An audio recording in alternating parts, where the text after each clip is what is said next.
नमस्ते class ninth नया chapter start कर रहे हैं हम लोग। चैप्टर का नाम है motion. This is part second. अगर आप बिना पार्ट 1 देखे पार्ट 2 देख रहे हैं तो गलत कर रहे हैं। पहले आप पार्ट 1 देखिए, जस्ट इसके पीछे अपलोड किया गया है, काफ़ी आसान मिल जाएगा। मोशन क्लास 9 पार्ट 1 मिल जाएगा, आप देख लीजिए। उसके बाद आप अभी आएंगे तो तुरंत हम लोग कनेक्ट हो पाएंगे कि हम लोग आज क्या बात कर रहे हैं। हम लोग बात कर रहे हैं आज कि एक ऑब्जेक्ट एक पोजीशन से दूसरे पोजीशन पे जाता है तो कहा जाता है चेंज इन पोजीशन, तो कहा गया मूवमेंट होता है। लेकिन उसी समय हम लोगों ने एक कन्फ्यूज़न क्रिएट किया कि अगर हम बस के अंदर बैठे हुए हों तो अपने पैसेंजर को हम कभी भी नहीं कहेंगे कि पैसेंजर भाग रहा है, पूरा गाड़ी भाग रहा है, दैट इज़ डिफरेंट थिंग। अंदर गाड़ी के अंदर बैठकर इस बात का अंदाज़ा हमको नहीं लगता है कभी कभी, लेकिन बाहर खड़ा हुआ ऑब्जेक्ट, बाहर खड़ा हुआ आदमी ये कह सकता है कि पूरा बस भाग रहा है तो अंदर बैठा हर पैसेंजर भाग रहा है। तो थोड़ा कन्फ्यूजन था। अभी हम लोग यहाँ खड़े हैं, ऐसा लग रहा है कि हम लोग रेस्ट में हैं, रुके हुए हैं, लेकिन अगर स्पेस से देखा जाए तो पूरा अर्थ रोटेट करता है तो हम लोग भी रोटेट कर रहे होंगे। तो देयर इज ए कन्फ्यूज़न। तो उस कन्फ्यूजन को दूर करने के लिए अब हम लोग साइंस को डेवलप कर रहे हैं एक और तरीके से। फैक्ट की ही बात है। अगर हम एक लाइन ड्रॉ करते हैं और इस लाइन से रिप्रेजेंट करने का ट्राई करते हैं कि एक ऑब्जेक्ट है ए, एक ऑब्जेक्ट है बी, एक ऑब्जेक्ट है सी, 3 लोग खड़े हैं ए, बी और सी, ठीक। अगर हम यहाँ 0 लिख देते हैं, यहाँ 2 metre, 4 metre, 6 metre, 8 metre, 10 metre, इससे ये समझ में आएगा ये माइलस्टोन हो गया। कभी कभी आप ट्रैवल करते होंगे तो दिखता होगा ना आपको कि आप चल रहे हैं तो लिखता है थावे 4 किलोमीटर, फिर थोड़ा और आगे बढ़े तो थावे 2 किलोमीटर, फिर 1 किलोमीटर थावे आ गया, ऐसा कुछ। तो ये माइलस्टोन लगे हुए हैं। अब हम किसी से पूछें कि पोजीशन ऑफ ए कितना है तो ये नीचे जो लिखे हैं इससे बताने में आराम रहेगा। अब हम आपसे पूछें तो आप बताओगे ए का पोजीशन कितना है, तो आप बोलोगे 4 मीटर, 4 मीटर पर ए है, ठीक। अब थोड़ा समझना, अगर हम पोजीशन ऑफ बी पूछें तो आप क्या कर दोगे, 8 मीटर पे है, और पोजीशन ऑफ सी पूछेंगे तो आप बता दोगे 10 मीटर पे है। इस वाले में तो आप देखो ध्यान से, बिना कुछ बताए आप साइंस यूज कर रहे हो, बिना कुछ बताए। आपसे हमने ए का पूछा, बी का पूछा, सी का पूछा, तो आपका दिमाग में जो ये 4, 8, 10 बताया जा रहा है वो आप बता रहे हैं इस 0 से। देख पा रहे हैं जो बताने की कोशिश कर पा रहे हैं हम, आप 0 से अपने आप नाप लिए हैं। हमने अगर हम B का पोजीशन पूछें इस A से तो ये क्या A वाला बोलेगा 8 मीटर पे है, B A वाले के लिए इतना ही दूरी पर न है, 4 से 6 यानी 2 मीटर यहाँ पर और 2 मीटर यहाँ पर। तो फॉर A B का पोजीशन तो 4 मीटर है A से। कॉम्प्लिकेटेड नहीं करते हैं, आसान बात करते हैं। हम यहाँ खड़े हैं, हम अपने कैमरा से पूछें कि मैं कहाँ हूँ, मुझसे ही पूछा जाए कि मेरा पोजीशन बताओ, तो हम कह सकते हैं कि मेरा पोजीशन हम यहीं पर हैं, मेरा पहला आंसर। दूसरा आंसर, हम अपने कैमरा से 1 मीटर के डिस्टेंस पे, दूसरा आंसर। हम कह सकते हैं जो क्लास के सबसे लास्ट बेंच है उससे हम यहाँ पर 10 मीटर पे हैं, तीसरा आंसर। हम कह सकते हैं मेरा घर है बहुत दूर, वहाँ से हम यहाँ पर 2 किलोमीटर पे हैं, चौथा आंसर। सोचो, चारों में पोजीशन मेरा ही बताया जा रहा है, लेकिन जैसे ही हमने चुना कि हमें बताना कहाँ से है तो मेरे अलग अलग आंसर आ रहे हैं। हमने चुना अपने ही जगह पे तो हम यहीं पे खड़े हैं, हमने चुना कैमरा से तो हम थोड़ा दूरी पे खड़े हैं, हमने चुना उस पीछे के बेंच से, उसके पीछे घर से, हमने चुना इस बी का पोजीशन इस पॉइंट से, तब न कहे हैं 8 मीटर। अगर हम कह दें कि position of B with respect to A, तो 4 ही मीटर होगा ना। आसान बात कर रहे हैं, ठीक। कि अगर हम ए के रेस्पेक्ट में बी का पूछें, ए के रेस्पेक्ट में, ए की तुलना में ए से बताना है तो बी कितना पे है, 4 पे है। अगर हम 0 से पूछेंगे तो बी कितने पे है, 8 पे है। यानी ये सब बात हमें एक पॉइंट की तरह इशारा करता है कि अगर किसी का पोजीशन बताना है तो हमें आइडेंटिफाई करना पड़ेगा, अच्छा वर्ड, रेफरेंस पॉइंट। हमने 0 से रेफर किया है, हमने ए से रेफर किया है, हम वहाँ से बता रहे हैं, वहाँ से हम कितने डिस्टेंस पे हैं, तो वहाँ से हम कितने डिस्टेंस पे हैं। जैसे ही हम क्वेश्चन में क्लियरेंस करेंगे कि बी का पोजीशन बताइए, this will be the origin, ये ओरिजिन होगा, तो हमारे पास कोई कंफ्यूजन नहीं है। बी का पोजीशन 8 मीटर। अगर हम पूछें, हम सिर्फ पूछ दें बी का पोजीशन बताओ, तो आप एग्जैक्ट करेक्ट आंसर 8 मीटर नहीं कर सकते हैं। हो सकता हो सवाल पूछा गया हो विथ रिस्पेक्ट टू ए, या हो सकता हो सवाल पूछा गया हो विथ रिस्पेक्ट टू सी, तो सी से तो बी मात्र 2 मीटर के डिस्टेंस पे है। आसान बात कर रहे हैं, बिल्कुल सिंपल। यानी हमारा जो क्या कहते हैं पोजीशन है वो रिलेटिव है। हमारा जो पोजीशन है, किसी से रिलेट करोगे तो मेरा पोजीशन निकल के सामने आ जाएगा। तो पोजीशन इटसेल्फ है रिलेटिव वर्ड। समझिएगा, अभी हम चैप्टर शुरू भी नहीं किए हैं, हम चैप्टर की तरफ जा रहे हैं। तो रिलेटिव वर्ड हमारा है पोजीशन, जो कहीं ना कहीं के रेफरेंस पॉइंट पर, another word origin, another word with respect to what. आप जो भी यहाँ रख दें, इसको WRT लिखा जाता है विथ रेस्पेक्ट टू, जल्दी से लिखने के लिए। तो विथ रेस्पेक्ट टू व्हाट, ये भी मैटर करेगा। आसान बात कह रहे हैं, सिंपल स्पष्ट बात, ठीक। साफ सब समझ में आ रहा है। ज़्यादा एक्सपोजर हो गया लाइट का लगता है, ठीक। एक सेकेंड रुकिएगा, प्रयास करते हैं, ठीक। अभी थोड़ा एक्सपोजर ठीक हो गया। चलिए ध्यान दीजिए, हम फटाफट बोल देते हैं। अभी क्या बोला हमने, हो सकता है आपको नहीं दिखाई दे रहा उसके पहले। तो हम लोगों ने बोला है कि इस ABC 3 ऑब्जेक्ट हैं, तीनों का पोजीशन बताना है। तो आपने 4 मीटर, 8 मीटर और 10 मीटर बता दिया।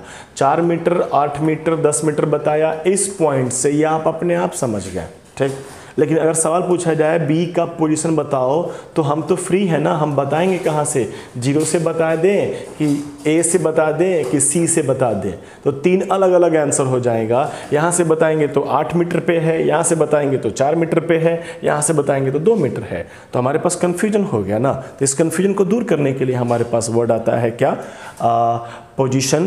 पहले पोजीशन आइडेंटिफाई कीजिए रेफरेंस पॉइंट से। आप पहले चुनो, मानो, ये पूरे हमारे ऊपर डिपेंड करता है या क्वेश्चंस के ऊपर डिपेंड करता है। क्वेश्चन कह देगा, ठीक, कि आप ओरिजिन से मानिए पोजीशन। जब हम कह देंगे कि ओरिजिन से बताइए बी का पोजीशन, तो कोई कंफ्यूजन नहीं है, हम 8 मीटर ही बोलेंगे, एक ही मेरा आंसर सही रहेगा। अगर हम सवाल में ना कहें ओरिजिन, तो हमारा 8 मीटर या 4 मीटर या 2 मीटर कुछ भी आंसर हो सकता है, ठीक। तो एक बहुत अच्छा कंसेप्ट, आज एक दिन के क्लास का अगर कुछ बेनिफिट आप लेके जा रहे हैं, तो वो बेनिफिट है क्या, कि हमारा जो वर्ड है पोजीशन, वो रिलेटिव वर्ड है। किसी से रिलेट करके अगर पूछेंगे तो सवाल स्पष्ट नज़र आएगा, नो प्रॉब्लम। एग्जाम्पल में भी हम बात रखने का प्रयास कर रहे हैं। अब इक्का दुक्का थ्योरेटिकल बात सुनो, ठीक। आप सबने इस बात को एक्सपीरियंस किया होगा कि आप गाड़ी के अंदर बैठे हैं, गाड़ी चलना स्टार्ट किया, गाड़ी चल रहा है, तभी आप अचानक खिड़की से बाहर देखते हैं तो आपको लगता है कि हमारा जो पेड़ है, पेड़ पीछे भागा। सोचो, किसी भूजा बेचने वाले से बोलेंगे कि पेड़ पीछे भागा तो समझ जाएगा कि पढ़ाना लिखाना बेकार है इसको, ठीक। लेकिन इसमें तो साइंस है, ठीक, क्योंकि आपके आंख से साफ साफ दिख रहा है कि पेड़ पीछे भागा। अब आपको नहीं, तुम आगे आए हो। अरे ठीक है, हम आगे आए हैं, लेकिन मेरे लिए जो पेड़ था यहाँ पे था, ठीक। अब थोड़े समय के बाद मेरे लिए वो पेड़ पीछे है, तो मेरे लिए पेड़ के पोजीशन में चेंज हुआ है। If there is a change in position, तो हम कहेंगे ना कि वो मूवमेंट किया है मेरे रेस्पेक्ट में, ठीक। कई सारे छोटे छोटे सवाल बनते हैं। या और अगर एक आदमी बाहर बस के नीचे खड़ा है, पेड़ के बगल में खड़ा है, बस चला गया, उस आदमी से पूछा जाए कि क्या पेड़ पीछे भागा, आदमी बोलेगा बिल्कुल नहीं, पेड़ अभी यहाँ था, यहीं है। अगर वो आदमी खुद चलने लगे तो जैसे जैसे वो आगे जा रहा है, नज़र देखो फिजिक्स का, पेड़ पीछे जा रहा है। गलत तो कोई नहीं कह रहा है, ठीक। सुनने में अटपटा लगेगा कि पेड़ पीछे भाग रहा है, लेकिन पेड़ पीछे जा रहा है। आप यहाँ सामने बैठे हैं, जस्ट मान लो, इमेजिन करो कि आप मेरे सामने बैठे हैं। हम एक कदम आपकी तरफ आगे बढ़ जाते हैं, ठीक। हम एक कदम आपकी तरफ आगे बढ़ते हैं। अब हमसे पूछा जाए कि आप में मूवमेंट हुआ है, तो ऑब्वियस आंसर आपके मन में आएगा, सर हमारे में कहाँ मूवमेंट हुआ है, आप ना आगे आए हैं। सोचो, अभी हम यहाँ खड़े थे तो मेरे लिए आपका पोजीशन क्या था, तो मान लो 4 कदम के फासले पर आप बैठे थे। अब आप 3 कदम के फासले पे बैठे हैं, तो पहले आपका पोजीशन 4 पे था, अब आपका पोजीशन 3 पे है, तो आपका पोजीशन तो चेंज हुआ ना। किसके रेस्पेक्ट में? मेरे रेस्पेक्ट में। ऐसे कह दें तो थोड़ा अटपटा लगेगा। हम एक कदम आगे बढ़े और कह दें कि आप हिले हैं, नहीं, आप मूव किए हैं विथ रिस्पेक्ट ऑफ मी, मेरे रेस्पेक्ट में आपका पोजीशन चेंज हुआ है, ठीक। यानी आप हिले भी नहीं, लेकिन स्टेटमेंट में आपको हिलता हुआ दिखाया जा सकता है, ठीक। 2 बच्चे साइकिल चला रहे हैं एक स्पीड से, हर जगह पे दोनों अगल बगल देख रहे हैं अपने आप को, दोनों साइकिल चल रहा है, बच्चा दोनों बैठे हुए हैं। जब देखता है बच्चा तो बगले में एक बच्चा साइकिल चला रहा है, दोनों मूव कर रहे हैं, स्टिल इसके रेस्पेक्ट में ये कोई मूवमेंट शो नहीं कर रहा है, और ना ही इसके रेस्पेक्ट में ये कोई भी मूवमेंट शो कर रहा है। हम यहाँ से खड़े हैं, बगल से एक बर्ड गुजर जाए, अब बर्ड के रेस्पेक्ट में पूछा जाए तो हम मूव कर रहे हैं। जैसे जैसे बर्ड आगे जा रही हैं तो उसके कंपेयर में, उसके रेस्पेक्ट में मेरा पोजीशन बार बार चेंज हो रहा है। समझ रहे हैं कितना कंफ्यूजिंग है, लेकिन अगर हम एक सेंटेंस लगा दे विथ रिस्पेक्ट टू, तो वो क्लियरेंस दे देगा। समझ रहे हैं कि कभी भी कोई पूछ दे कि आप रेस्ट में हैं कि मूव कर रहे हैं, इसी मूव को हम मोशन कहना स्टार्ट कर देंगे, तो समझिएगा क्वेश्चंस अधूरा रहेगा। सिर्फ ऐसे पूछ लेना कि आप रुके हैं कि चल रहे हैं, पूछना पड़ेगा सर किसके रेस्पेक्ट में, तो आपको लगा कि आपने बढ़िया पढ़ा है, आपका लॉजिक क्लियर है कि आप क्या पूछना चाहते हैं, क्या बताया जाएगा आपको। सिर्फ ऐसे कह देना कि क्या ये रेस्ट में है कि मूव कर रहा है, तो ये जो आप बोल देते हैं फटाक से, रुका तो है, रेस्ट में तो है, तो ये आप खुद इमेजिन कर ले रहे हैं कि इसी रेफरेंस से बताना है, यहीं के रेफरेंस से, यहाँ के रेफरेंस, आप इस दीवार को रेफरेंस माने हुए हैं, इस दीवार से इसका पोजीशन यहाँ पर है, अभी भी वहीं पर है, there is no change in position, there is no movement. ऐसे कर दिए तो आपने इस दीवार से दिमाग लगाया हुआ था, दीवार के लिए ये पहले यहाँ पे था, अब दीवार से थोड़ा आगे बढ़ गया है, तो देयर इज ए मूवमेंट। ये आप अपने आप समझ रहे हैं, कम नॉलेज हुआ वो। क्वेश्चंस में क्लियरेंस होना चाहिए। आपसे क्वेश्चन पूछ देगा ये वॉल रुका हुआ है कि चल रहा है, तो ऐसे आंसर थोड़ी देंगे। किसके कंपेयर में? मेरे कंपेयर में तो मैं यहाँ खड़ा होकर देख रहा हूँ तो 2 मीटर पे है, तो अभी भी 2 मीटर पे है, देयर इज नो चेंज। कोई चीज़ मूव कर रहा है या नहीं मूव कर रहा है, हमें शब्द लाना पड़ेगा चेंज इन पोजीशन।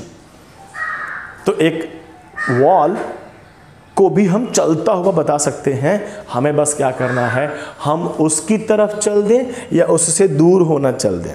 हम उसकी तरफ चलेंगे तो हम कहेंगे with respect of me wall का पोजीशन बार बार चेंज हो रहा है। पहले वॉल हमसे 2 मीटर पे था, अब वॉल 1 मीटर पे आ गया, अब वॉल आधा मीटर पे आ गया, अब वॉल से हम टकरा गए। स्टेटमेंट सुन के नहीं लग रहा है कि वॉल चल रहा है, जबकि कहोगे नहीं सर आप न चल रहे हैं। लैंग्वेज देखो ना, हमारे रेस्पेक्ट में वो भी चल रहा है, उसके रेस्पेक्ट में हम भी चल रहे हैं। ठीक, तो किसी भी ऑब्जेक्ट को चलाता हुआ हम शो कर सकते हैं, उसी समय उसी ऑब्जेक्ट को रुका हुआ भी शो कर सकते हैं। अब बेस्ट एग्जांपल बस वाला, बस के अंदर बैठा पैसेंजर एक दूसरे के रेस्पेक्ट में रेस्ट में है, और बाहर खड़े किसी पैसेंजर बाहर खड़े किसी ऑब्जेक्ट के कंपेयर में वो चल रहे हैं। आसान बात, सिंपल स्पष्ट बात। तो day first introduction class thoughtful बातें की गई हैं। आप एनसीईआरटी बुक का पेज लाइन बाय लाइन पढ़ें, 1 बाय 1 करके पढ़ें, और इसमें जो लिखा गया है इससे सेंटेंस निकालने का ट्राई करें। इसको लिखने में आपको 1 मिनट लगेगा, लेकिन हम यहाँ कहना क्या चाहते हैं, हम ये वर्ड अचानक से नहीं पटके हैं आपके सामने, हमने रिलेट किया है कि हमें कन्फ्यूजन हो रहा है बातों को रखने के लिए, तो हमने रिलेट करके पोजीशन देना स्टार्ट करेंगे। तो अगर पोजीशन वर्ड रिलेटिव वर्ड है तो पोजीशन से रिलेटेड जो भी आएगा, अभी पोजीशन से मोशन को कनेक्ट किया जाएगा, तो अगर पोजीशन रिलेटिव वर्ड है तो मोशन भी रिलेटिव वर्ड है। अगर हम किसी का पोजीशन बिना किसी से रिलेट किए नहीं बता सकते हैं, तो हम किसी का भी मोशन बिना किसी के रिलेट किए नहीं बता सकते हैं। बहुत अच्छा कंसेप्ट सेंटेंस देने का ट्राई किया गया है, पूरा पचाने का प्रयास कीजिएगा। आज आपका पार्ट 2 कंप्लीट होता है, 1 दिन का क्लास हो गया। अब हम लोग कल मिलेंगे नए लॉजिक के साथ, इसी को बढ़ाया जाएगा। हम बार बार कहेंगे फिजिक्स में अचानक से एक वर्ड नहीं पटकेंगे, हम आपको ज़रूरतें डिसाइड की जाएंगी। आपको लगा ना कि हमें ज़रूरत है, हमें कन्फ्यूजन हो रहा है, तो हमें ज़रूरत है इस कन्फ्यूजन को दूर करने के लिए, तो हमने ये वर्ड लेके आया reference point. This is the reference point, this is the origin. इसके रेस्पेक्ट में हम सबका पोजीशन पूछ लेंगे तो कोई दिक्कत नहीं। हम अगर इसको रेफरेंस पॉइंट मान लें, ये प्योर हमारे ऊपर डिपेंड करता है। अगर आप नहीं बताओगे तो हम किसी को भी रेफरेंस पॉइंट मान लेंगे। आप हमको नहीं पूछिए, बताइएगा कि मेरा पोजीशन आप कहाँ से पता करना चाहते हैं, तो हम इस बेंच से ले लेंगे, हम इस कैमरे से ले लेंगे। ठीक, तो ये पूरी आज़ादी है हमको कि हम रेफरेंस पॉइंट हम लें, कितना ले लें। आसान बात कह रहे हैं, डन। मिलते हैं अगले क्लास में। किताब के साथ कनेक्ट रहिए, हम जो पढ़ा रहे हैं मेरे साथ कनेक्ट रहिए, कॉपी बनाइए, और फिजिक्स है थोड़ा थॉटफुल रहिए। काफ़ी बेसिक फिजिक्स है, कोई भारी भरकम बात नहीं है, सबसे इजी फिजिक्स केमिस्ट्री बायो में सबसे आसान चीज़ है तो फिजिक्स है आपके स्तर पे, क्योंकि ज़्यादा पढ़ाने को दिया ही नहीं गया है। तो एकदम क्यूरियोसिटी में बच्चे की नज़र से आप इस दुनिया को देखिए, जो दिखेगा हिलने डुलने में आप दिमाग लगा कर देखते चले जाइएगा, तो सिर्फ समझ में आते जाएगा। 1 दुक्का 4 ना 8 ना का न्यूमेरिकल होगा, बना लिया जाएगा, नो प्रॉब्लम। मिलते हैं कल अगले क्लास में। ठीक, धन्यवाद, जाइए घर।